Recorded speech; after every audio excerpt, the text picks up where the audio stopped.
সোমবার করবুক বিধানসভা কেন্দ্রের আশ্রম স্কুল মাঠে বিজেপি আইপিএফটি তিপ্রা মথার যৌথ উদ্যোগে একটি নির্বাচনী জনসভা অনুষ্ঠিত হয়। পূর্ব ত্রিপুরা লোকসভা কেন্দ্রের ভারতীয় জনতা পার্টি মনোনীত প্রার্থী কৃতি সিং দেববর্মনের সমর্থনে আয়োজিত এই জনসভায় প্রধান বক্তা হিসেবে উপস্থিত ছিলেন মুখ্যমন্ত্রী ডক্টর মানিক সাহা। এছাড়াও উপস্থিত ছিলেন পূর্ব ত্রিপুরা আসনের বিজেপি প্রার্থী কৃতি সিং দেববর্মন, মন্ত্রী টিঙ্কু রায়, মন্ত্রী শুক্লাচরণ নোয়াতিয়া, স্থানীয় বিধায়ক সঞ্জয় মানিক ত্রিপুরা, টাকারজোড়ার বিধায়ক বিশ্বজিৎ কলই, টিটিএডিসির কার্যনির্বাহী সদস্য ডলি রিয়াং, বিজেপি বিধায়ক অভিষেক দেবরায়, করবুক মণ্ডল সভাপতি অতীন্দ্র রিয়াং প্রমুখ। সভায় দলীয় কর্মী সমর্থকদের উপস্থিতি ছিল লক্ষণীয়। এর মধ্যে সেই জোটের কে সেই জোটে আছে কংগ্রেস এবং সিপিএম। আমার দুঃখ লাগে, বারবার ওদের বলেছি যে যাদের হাতের রক্ত এখনো তাদের হাতের রক্ত শুকোয়নি, তাদের সাথে একে অপরের হাত মিলিয়েছে। সত্যিই এটা একটা দুঃখজনক ঘটনা। এবং এই ধরনের এখন তো তারা নিজেদেরকে কংগ্রেস সিপিএম এর জোট বলে না, এখন ওদের লজ্জা হয় কংগ্রেস সিপিএম এর জোট বলতে। ওরা কি বলছে? ইন্ডিয়া জোট, ইন্ডিয়া জোট। ইন্ডিয়া জোটের এত চলে গেছে, অ্যালায়েন্স তো নাই। আরেকজন কারাগারে দিল্লিতে, আপনারা সবাই জানেন, কারাগারে আছে।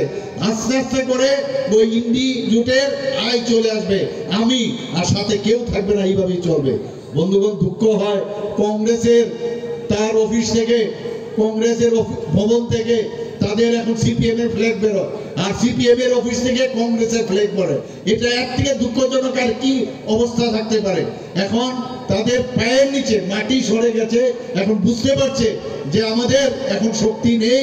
এর জন্য অনেক চেষ্টা প্রচেষ্টা আমাদের যারা ত্রিপুরা মাথার সাথে অনেকবার ট্রাই করেছে, বারবার ওনারা চেষ্টা করেছে যে ওদের সাথে কোনো যদি আমরা কোনো অ্যালায়েন্স করতে পারি, কিন্তু আমার ত্রিপুরা মাথা বুঝতে পেরেছে যে একমাত্র জনজাতিদের যদি উন্নয়ন করতে হয় মোদিজি ছাড়া কোনো দিন সম্ভব হবে না।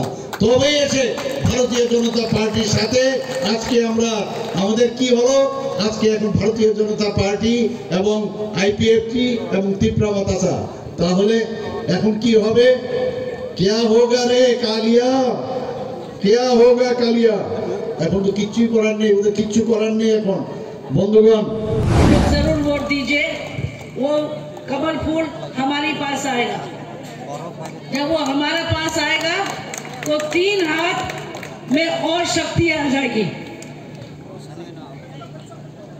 हम जब आ रहे थे तो हमने मुख्यमंत्री जी को कहा कि यहाँ समस्या बहुत है, यहाँ समस्या बहुत है, कहाँ से शुरू करें। लोग को पीने के लिए पानी नहीं, रास्ता बहुत खराब था। 4 महीना पहले आप लोग को सबको पता है, 4 महीना में